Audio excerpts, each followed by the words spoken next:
Olá,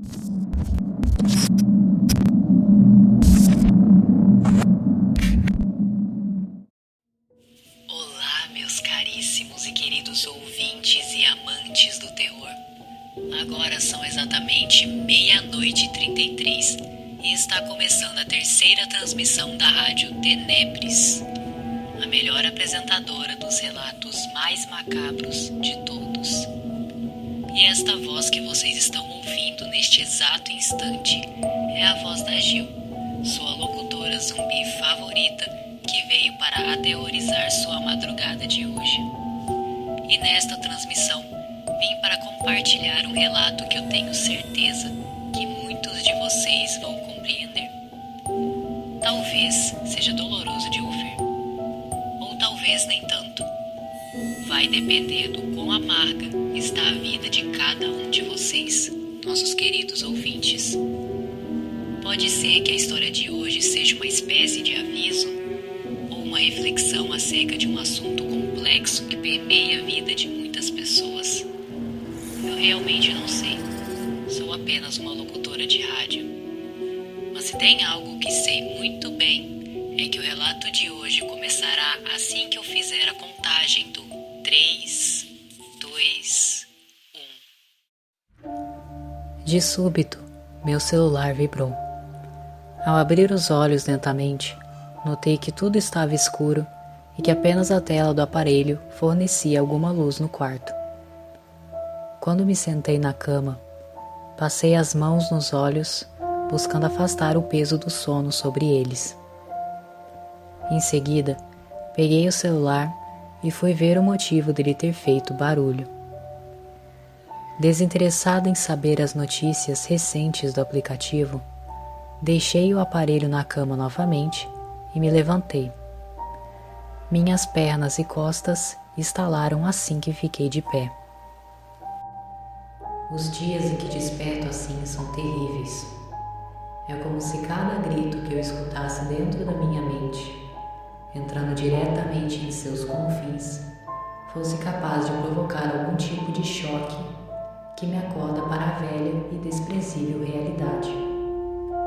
Diariamente me é lembrado que devo ser um completo peso ou algum tipo de câncer que devora um doente até o seu último suspiro. Cansado, caminhei em passos lentos até o banheiro para lavar o rosto.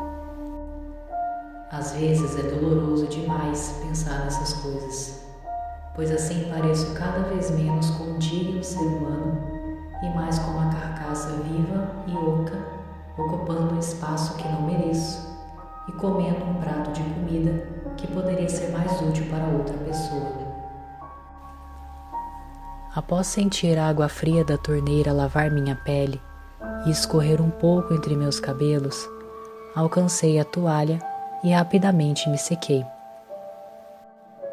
Tem dias que me pergunto se eu não deveria dar um jeito nisso logo, principalmente para me livrar dos pesares e da insistente insônia que persiste em me visitar. Contudo, pontual como sempre, um pensamento lá no fundo ressurge e me questiona sobre a eficácia desse meu dar um jeito. E assim ele me convence que tal método não resolveria nada. A morte não é uma simples solucionadora de problemas. Dando um suspiro, desci as escadas e andei até a cozinha. Depois de acender as luzes, liguei a cafeteira e peguei uma xícara do armário. Mas então, o que eu deveria fazer? Esperar e passar por todo o sofrimento para finalmente ter paz somente dentro de um caixão, apodrecendo e virando comida de um monte de insetos asquerosos? Ou talvez pedir para queimarem meu corpo e transformarem em cinzas para que alguém simplesmente jogue em algum lugar? Será que isso seria algo que eu teria a capacidade e principalmente a paciência de cumprir? Receio que uma pessoa como eu seria desapropriada para ter tamanha coragem e, convenhamos, uma gigantesca loucura. Pacientemente, fiquei de frente para a cafeteira, esperando ela terminar seu trabalho. Ninguém é de ferro, e todos os nossos atos, sejam bons ou ruins, trazem consequências. Portanto, acumular dores e angústias por muitos e muitos anos definitivamente não traria um final feliz. E quem escolhe suportar desse jeito é praticamente um morto-vivo. Ou, na pior das hipóteses, tenta se tornar um, pois acredita que é o melhor a se fazer. Quando ela terminou, serviu uma quantia generosa de café na minha xícara e foi até o escritório, sentando-me diante do meu computador. Porém, surgem duas questões. Se eu fizer algo precipitado, os problemas podem aumentar para o meu lado, não é? O que definitivamente tornaria meu fardo mais pesado. Após apertar o botão, fiquei observando a tela passar do preto para o azul e depois parar na tela inicial. Contudo, se eu não fizer nada, nenhuma resolução virá, o que significa que continuarei na profunda angústia, tendo que passar todos os dias da minha medíocre vida tentando sobreviver ao invés de viver.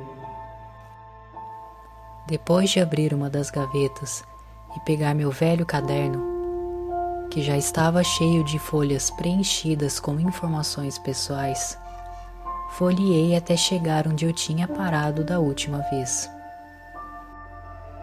Mas então, o que eu deveria fazer com aqueles fedelhos presos no porão? Eles não param de gritar e isso está prejudicando minhas noites de sono. Matá-los não seria realmente uma opção? Dessa vez, nem eu esperava um final como esse.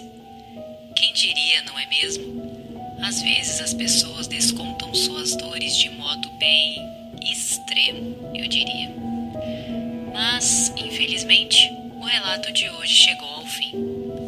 Comente aí embaixo se você tiver uma sugestão ou crítica em relação a esse vídeo, ou ao nosso trabalho em geral. E também deixe um like, caso tenha gostado da nossa terceira transmissão. E não se esqueça de se inscrever no canal para acompanhar o nosso conteúdo. Desejo bons pesadelos a todos que estão nos assistindo. E nos encontramos na próxima transmissão da Rádio Tenebres. Tenham uma boa e assustadora noite.